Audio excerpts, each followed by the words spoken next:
What if one of the most beloved animated movies of all time wasn't what it seemed? What if The Lion King, the story that shaped childhoods, won awards, and captured hearts, hides a darker truth? From subliminal messages and hidden symbolism to strange visual choices and eerie themes, today we dive into the wildest and most intriguing conspiracy theories about Disney's The Lion King.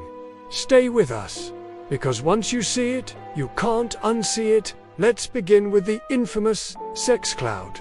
In one scene, Simba flops down on a cliff, and a cloud of dust rises into the night sky.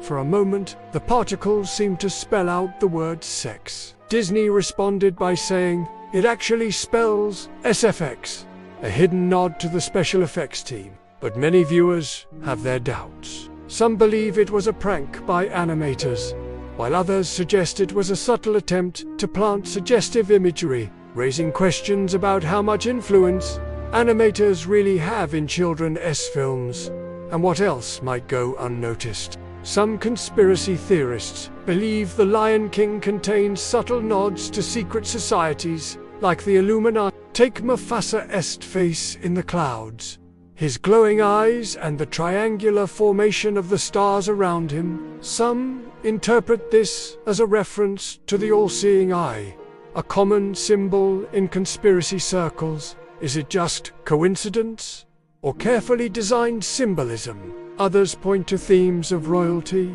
bloodlines, and destiny as subtle messaging, perhaps even a way to promote loyalty to authority and inherited power. Let's talk about Scar, the film's iconic villain. After taking the throne, Scar transforms the vibrant Pride Lands into a dry, decaying wilderness. The harmony of the ecosystem collapses. The shift is dramatic, and some say it's more than just artistic choice. According to some theories, Scar's rise to power symbolizes how corruption, greed, and unbalanced leadership destroy societies. Rather than just a villain, Scar could represent the consequences of instability. When someone seeks power for the wrong reasons, here's a twist. What if Mufasa wasn't the noble king we thought? One popular theory suggests that Mufasa ruled the Pride Lands with an iron paw.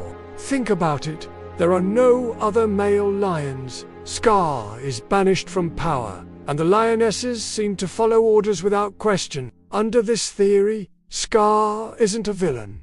He's a challenger to a tightly controlled system, and his rise represents a break from the old regime. This reframe paints Simba's journey not as a return to justice, but a return to a powerful family dynasty reclaiming its throne.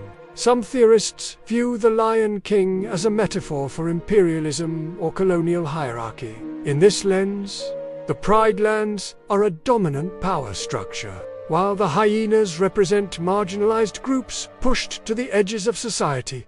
Forced to live in barren lands and treated as outcasts, Scar's attempt to integrate the hyenas into the ecosystem is met with ruin. But what if the message isn't that diversity causes chaos, but that the system refuses to adapt? Is The Lion King subtly warning viewers not to challenge established power, or questioning what happens when authority is disrupted? The Lion King is loosely inspired by Hamlet, a classic tragedy about family betrayal and revenge. But why would Disney choose a dark Shakespearean drama as the basis for a children's film?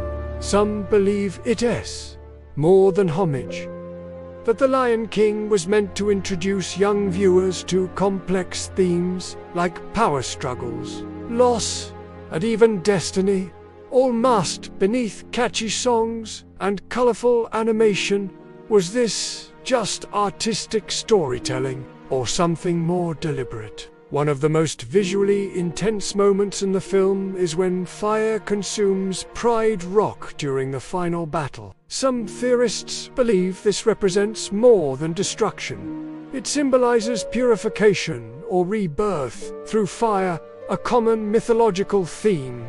The burning landscape, the storm, the ashes. They all feel symbolic, almost ritualistic. Could this moment be a metaphor for tearing down the old to make way for the new? Is Simba's return not just about saving his home, but about restoring a kind of cosmic balance? The circle of life is one of the film's central themes. It teaches us that life and death are interconnected. A beautiful, poetic message. But some fans argue there's a darker undertone. What if the circle isn't about harmony, but about structure and obedience? A loop where every creature has its place, no matter how harsh. In this view, questioning the circle or stepping outside of it leads to exile or worse. It's a subtle way of saying, stay in your place. It's order, but not necessarily freedom. Here's a broader view. Many of Disney's stories, from The Lion King to Aladdin to Frozen, feature royal characters, chosen ones, or rightful rulers reclaiming their thrones. Could this be more than coincidence? Some say Disney's storytelling subtly reinforces traditional power structures, where leadership is inherited, not earned, and outsiders rarely succeed unless they fit into the system. Is it entertainment or education? Queen Sarabi, Simba's mother, is a strong character in the beginning, but almost disappears after Mufasa's death. Why doesn't she lead during Scar's rule? Why is she given so little screen time? Some believe this reflects a deeper theme. The suppression of the feminine, the balance between masculine and feminine energy is broken, and with it, the kingdom falls apart. Could Sarabi's absence symbolize what's lost when wisdom, compassion, and nurturing energy are pushed aside? Let's talk about the voice actors. James Earl Jones as Mufasa brings immense power to the role. Jeremy Irons' smooth and chilling performance as Scar makes him unforgettable. Some theorists argue that voice casting and accents subtly reflect social status in the story. Why do certain characters sound regal, while others have exaggerated or quirky tones? Could these choices reinforce ideas about hierarchy and identity, even subconsciously? One of the most magical moments in The Lion King is when Mufasa speaks to Simba from the clouds. This moment echoes spiritual experiences, visions, divine callings, ancestral guidance. Some fans interpret it as symbolic of fate, that Simba was always meant to reclaim the throne. Others see it as manipulation. Rafiki and Mufasa subtly pushing Simba to follow a predestined path. Is destiny real in the Pride Lands, or just a story the leaders tell to keep the cycle going? Rafiki is the wise, mystical baboon who guides Simba on his journey. But here's a wild theory. Rafiki is actually the most powerful character in the film. He knows the past, the present, and perhaps even the future. He lives apart from the others. He performs rituals. He sees things others don't. Some theorists argue Rafiki is the secret force behind the monarchy, a spiritual advisor who controls destiny from the shadows. Not good, not evil, just necessary. Let's talk about Pride Rock itself. It's more than just a cliff.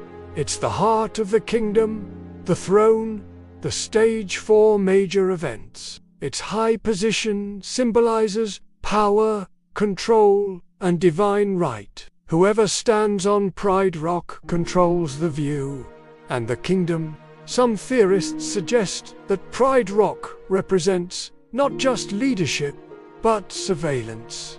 The ability to watch over all unchallenged. It's not just a place, it's a symbol.